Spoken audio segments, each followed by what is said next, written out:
وعلى آله وصحبه ومن والاه. أما بعد، فأولا من يحفظ الأبيات؟ من هي أول زوجات النبي صلى الله عليه وسلم؟ خديجة. تزوجها النبي صلى الله عليه وسلم وعمره كم؟ وعمر النبي صلى الله عليه وسلم 25، وأما عمرها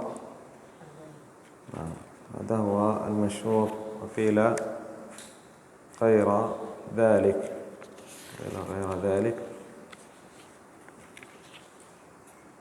وسار نحو الشام أشرف الورى في عام 25 اذكار لأمنا خديجة متجرا، وعاد فيه رابحا مستبشرا، فكان فيه عقده عليها وبعده إفضاؤه إليها. ثم قال المؤلف رحمه الله تعالى: وولده منها خلا إبراهيم، فالأول القاسم حاز التكريم، وزينب رقية وفاطمة، وأم كلثوم لهن خاتمة.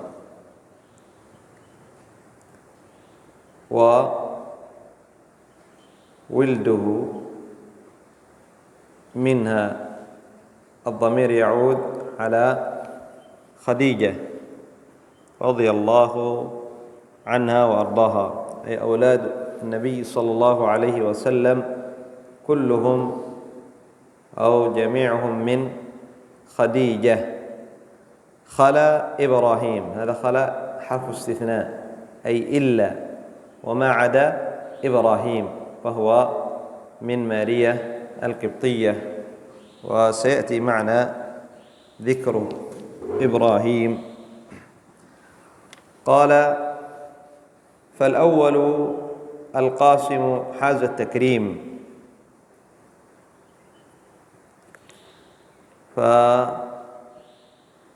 فأول أبناء النبي صلى الله عليه وسلم وأول أولاده هو القاسم، وقيل هو أكبر أبنائه، هو يعني أكبر الأبناء وأكبر الأولاد على الإطلاق. وقيل أن زينب أكبر منه، وولد القاسم في العام 29. حاز التكريم، أي لكون النبي صلى الله عليه وسلم يكنى به، يدعى النبي صلى الله عليه وسلم ويكنى النبي صلى الله عليه وسلم بأبي القاسم. حاز التكريم لأن النبي صلى الله عليه وسلم كان يكنى به، فيدعى بأبي القاسم. وزينب رقية يعني وفاطمة.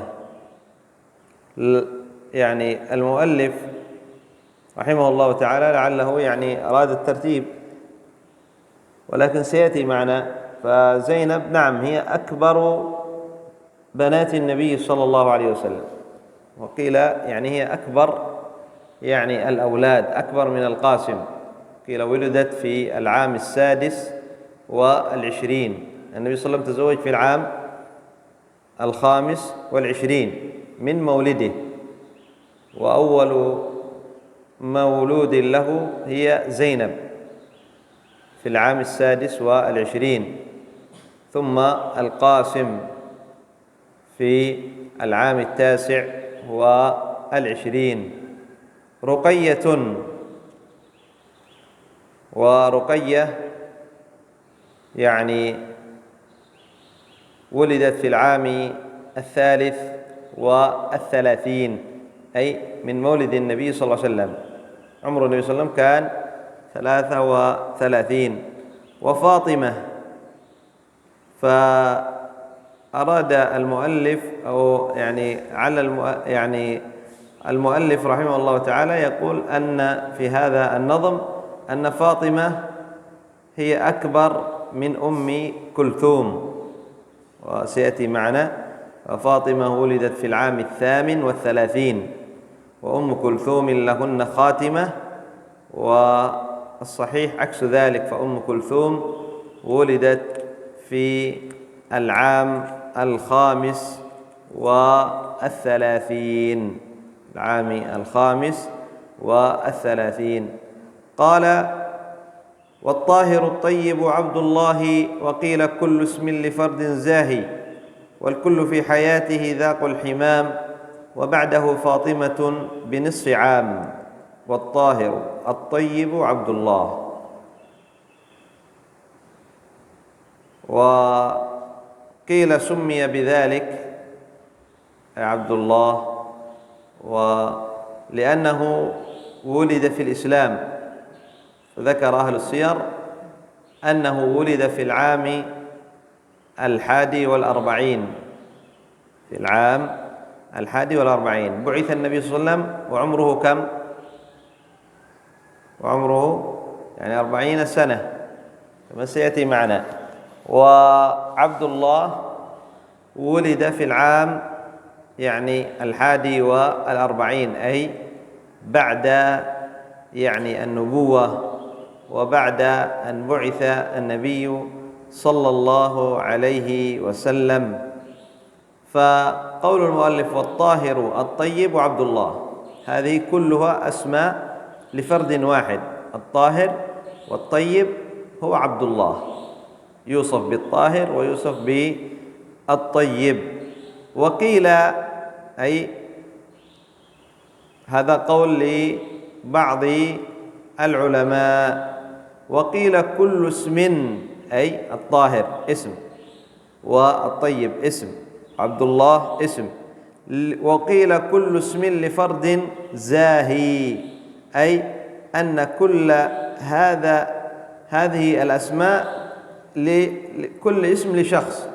هناك من أولاد النبي صلى الله عليه وسلم من اسمه الطاهر، ومن أولاد النبي صلى الله عليه وسلم من اسمه الطيب، ومن أولاد النبي من اسمه عبد الله. لكن الصحيح أن الطاهر والطيب وصفان لعبد الله، فهو يعني ليس هناك ولد اسمه الطاهر أو ولد اسمه الطيب وهناك آخر اسمه عبد الله، لا، إنما هو واحد عبد الله، ويوصف أو يلقب بهذين اللقبين، بالطاهر وبالطيب.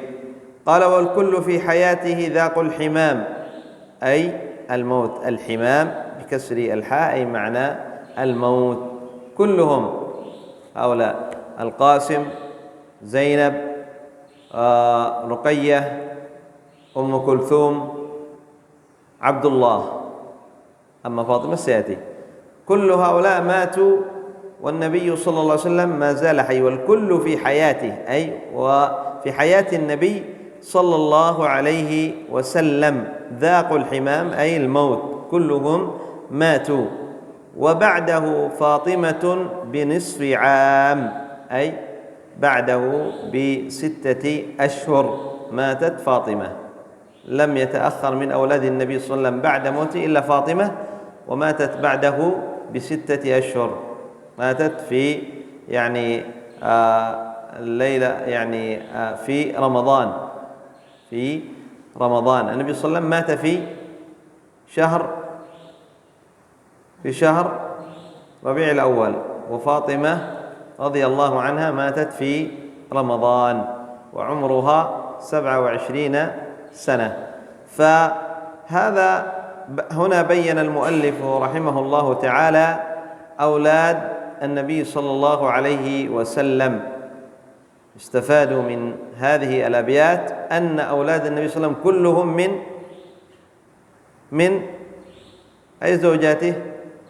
خديجة، إلا إبراهيم فهو من مارية القبطية، من يعني سريته وأمته مارية القبطية، ليست من زوجاته، إنما هي أمته أهداها له يعني المقوقس، أهداها أهداها للنبي صلى الله عليه وسلم، المقوقس عظيم مصر.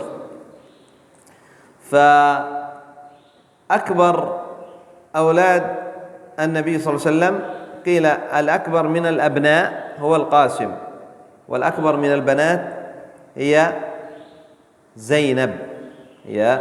زينب، وأما يعني مولدهم قد تقدم. وأما موتهم فالقاسم بالاتفاق أنه مات قبل مبعث النبي صلى الله عليه وسلم، قيل مات وهو رضيع، وقيل مات يعني وهو أكبر من ذلك، لكن مات قبل مبعث النبي صلى الله عليه وسلم. وأما البنات فهن في الترتيب الكبر زينب، ثم باتفاق، ثم رقية، ثم أم كلثوم هو الصواب، والأخيرة أصغرهن فاطمة رضي الله عنهن جميعا، وكلهن يعني أسلمن، زينب ويعني رقية وأم كلثوم وفاطمة رضي الله عنها. فسيأتي يعني معنى ذكر وفاة هؤلاء، فذكر وفاة زينب، وذكر وفاة أيضا رقية وأم كلثوم. ورقية وأم كلثوم كلاهما تزوجتا رجل واحد، صح؟ من زوج رقية؟ لا، من زوج رقية وأم كلثوم؟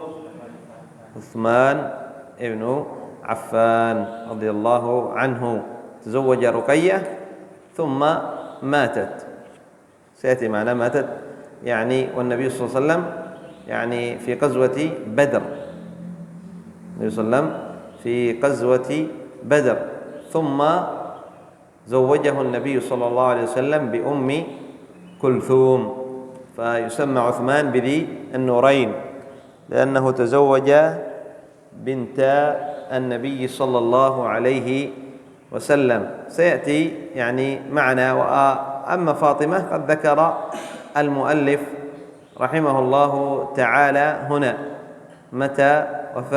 متى توفيت ومتى ماتت، بعد موت النبي صلى الله عليه وسلم ب6 أشهر.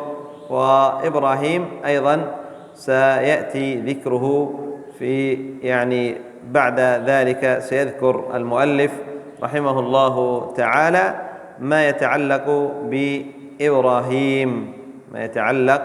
بإبراهيم مولده، وكذلك وفاته، ما يتعلق بمتى ولد ومتى توفي، إذن وأيضا من ما ذكر المؤلف رحمه الله تعالى في هذه الأبيات أن الطيب والطاهر هما لقبان لعبد الله، والطاهر الطيب عبد الله، هذا هو الصواب والصحيح.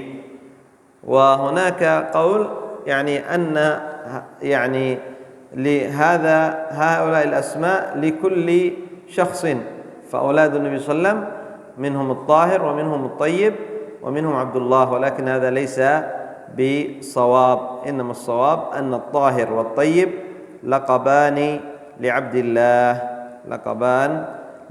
الله، وجميع أولاد النبي صلى الله عليه وسلم ماتوا في حياته إلا فاطمة رضي الله عنها وأرضاها، سيدة نساء العالمين، فاطمة رضي الله عنها وأرضاها.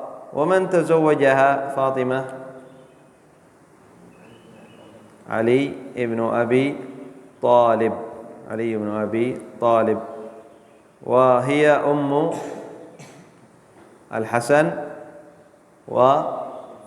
والحسين رضي الله عنهم جميعا. وأما زينب فهي زوجة أبي العاص، هي زوجة أبي العاص. وسيأتي معنا يعني قصة يعني زينب، ويعني هاجرت زينب، هاجرت يعني إلى المدينة، وكان زوجها في ذلك الوقت كافر، ما زال كافر، ثم أسلم رضي الله عنه وأرضاه. إذن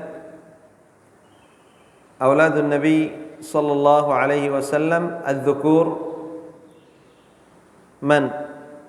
قاسم، عبد الله، إبراهيم، ثلاثة صح؟ والنساء زينب، رقية، أم كلثوم، فاطمة، أربعة. إذن أولاد النبي صلى الله عليه وسلم جميعهم كم؟ سبعة، ثلاثة ذكور وأربع إناث، وأربع نساء، أربع نساء. طيب، ما نريد أن نزيد عليكم لأجل الحفظ، قلنا ما نريد أن نزيد عليهم لأجل الحفظ، نريد أن يحفظوا. أيوة، يكفي يعني 6 4 أبيات لأجل أن تدركوا في الحفظ. إذا زدنا في الأبيات فصعب الحفظ، صعب الحفظ.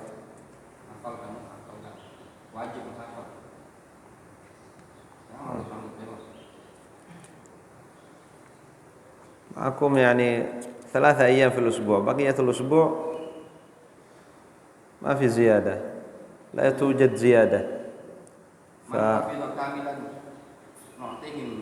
جائزة. جائزة ما شاء الله. طيب، نعطيكم جائزة